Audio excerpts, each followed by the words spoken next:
The pilot kind of began, we kept it quite small to take.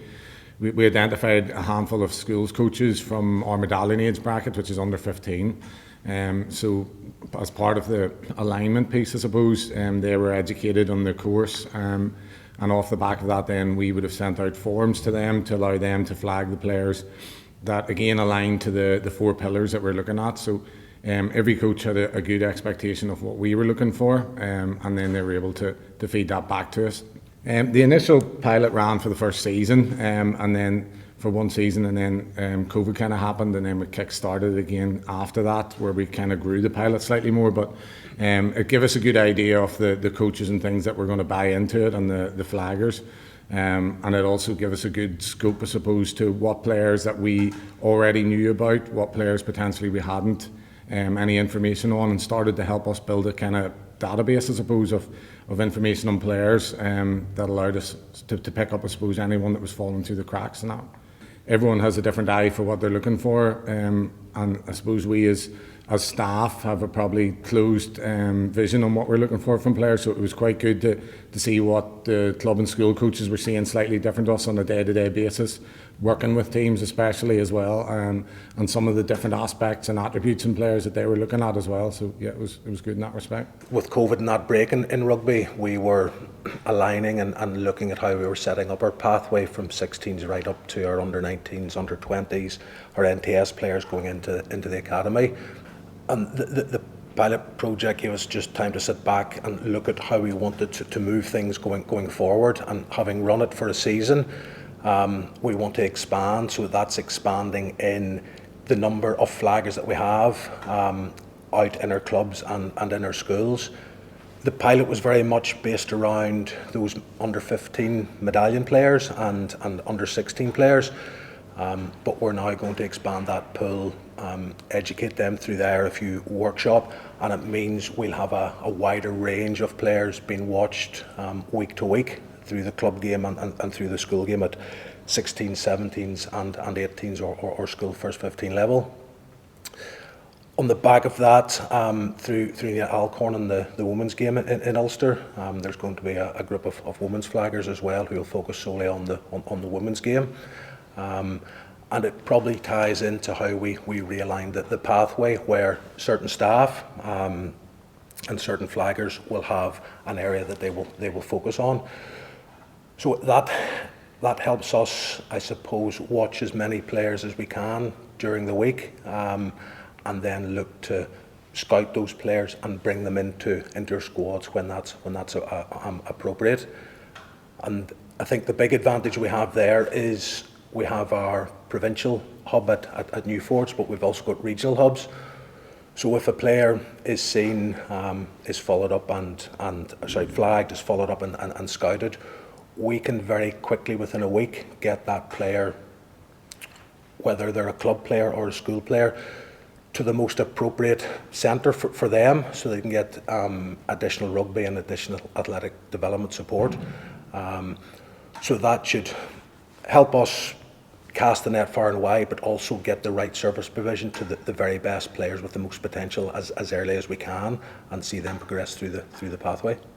We've got to remember, yes, you've got the established schools teams and established clubs, but equally you have players who are out there at the moment where rugby mightn't be their number one sport. So it might be Gaelic, might be soccer, basketball, some other sport, but through their high school or through their club, they may have touch points with rugby during the year, but not every week. So the broader group of flaggers that we have, and the bigger network that we have, the better chance we have of identifying that player early on, and in turn making rugby their number one sport, and making sure that they fulfil any potential that they have.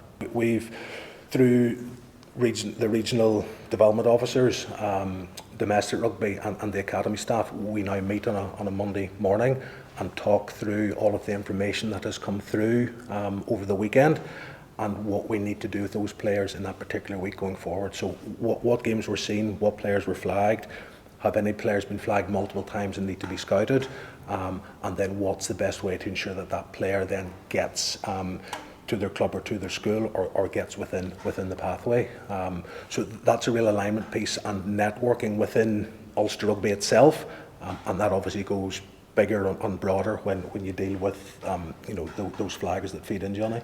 Yeah, and I think the relationship part's been one of the big wins, I suppose, for us in respect to our clubs and schools fully understanding how player-centred we are in our approach towards getting our players better across the pathway. The feedback kind of Michael was talking about. Whenever the feedback comes in on a Saturday evening, Sunday morning, that is all centrally collected.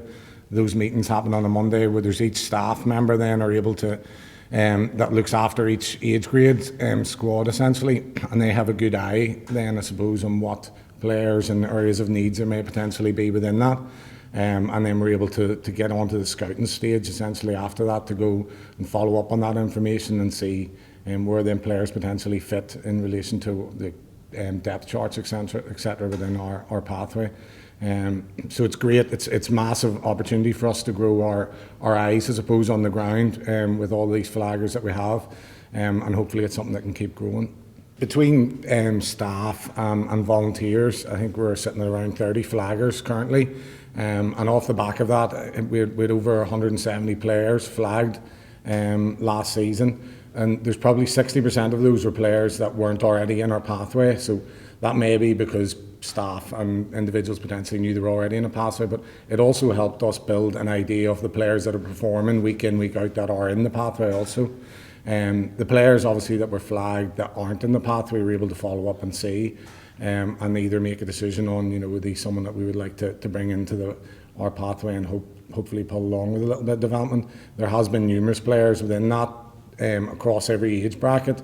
There's a few individuals that have come directly into under-19 squads this year, played in the under-19 Interpros, and there's one individual, for instance, now that is moving directly into an NTS programme off the back of his inclusion in the last 8 months, having been flagged probably January time this year. So that gives us like a massive heart to what we're trying to achieve. It's obviously something that's given us good results, and it's something that we want to keep growing hopefully over the course of the next couple of seasons. There's 7 players who took part in the summer programme with our under-17s, under-18s, under-19s, came directly from flaggers outside of our staff network. So that's players that we wouldn't have seen or get eyes on, that were seen by that network of people and fed back into us. And I suppose that's a figure of players we can't afford to miss or not to have, and to add depth to our squads and ultimately build competition, so that it's pushing on the very best players in our squads.